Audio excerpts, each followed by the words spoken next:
Justin, staying busy tonight, right? Yeah, a little warm, a little humid, a little breezy. Yeah. You felt that humidity increase, and yes, our storm trackers are watching storms develop here across north central Oklahoma. Not here across the metro. We're seeing mostly clear skies and just a warm south breeze. But off towards the north, a lot of lightning, some small hail, some heavy rains. Let's go out in the field and first talk to Val and Amy Castor. Val, go ahead and give us a report and your location, what you're seeing. Go ahead. Yeah, so, Justin, these storms up here went up really, really fast. I mean, you could say they pretty much exploded, but right now they are high-based.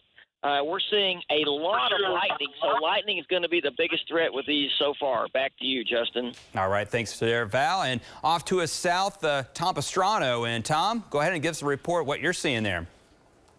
Yeah, like Val said, there's a lot of lightning. It's very frequent, very loud storms. Good thing is all of this rain is falling on all the wheat fields up here in northern Oklahoma. Back to you. That is some great news. We will not turn away moisture falling here across the state as the ongoing drought, and they've been more fire trackers than storm trackers. And just as I was getting ready to say, these storms will likely become severe at times with a little bit of hail. And our first severe thunderstorm warning here for Osage County, moving off towards the northeast. No tornadic threat with these thunderstorms. Like Val mentioned, they're elevated, so they're high. The bases are higher up, and that's why they're so visible underneath.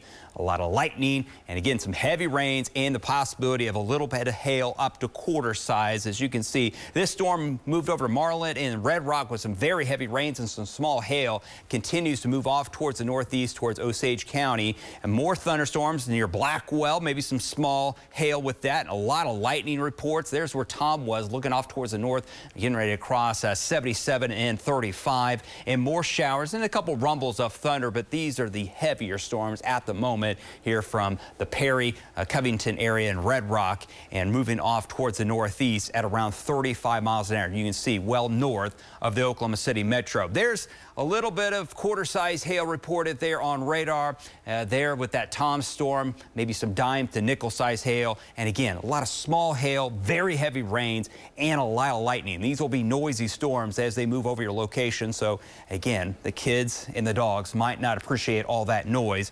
And the severe thunderstorm watch continues until 4 a.m. for all the counties shaded in the blue north of Oklahoma City. But with the front pressing in, we could see some showers, maybe a rumble of thunder here late tonight. 70 degrees, a southeast wind at around 13. 60s north of the front, 70s with a south wind south of that front, and a little gusty out of the south off towards the south. So there's that corridor, a little bit of wind and hail, 50 to 60 mile per hour winds, quarter-size hail, and a lot of lightning and heavy rains as this will continue to build and become a little bit more widespread, moving off to the east and eventually southeast as a cold front sweeps through the area. So some lingering showers even here across Oklahoma City first thing tomorrow morning. Temperatures into the 50s and 60s. So morning clouds, maybe an isolated shower first thing in the morning for morning rush hour, and then departing clouds a beautiful afternoon. 70s and a light northeast wind. So we'll go low to mid 70s.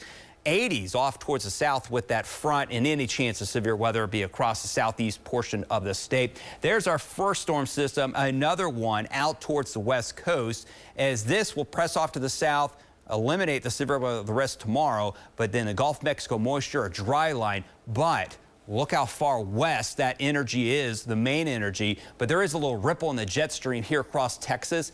If that comes a little bit further to the north, that could help spark off a couple isolated supercells along that dry line on Tuesday. And then Wednesday, it's out of here. So we have one day to worry about severe weather after tonight. So we have all the ingredients, but can we get that trigger to fire up on Tuesday? So best chance up and down I-35, and then we cool down into the 60s and 70s with multiple fronts next week.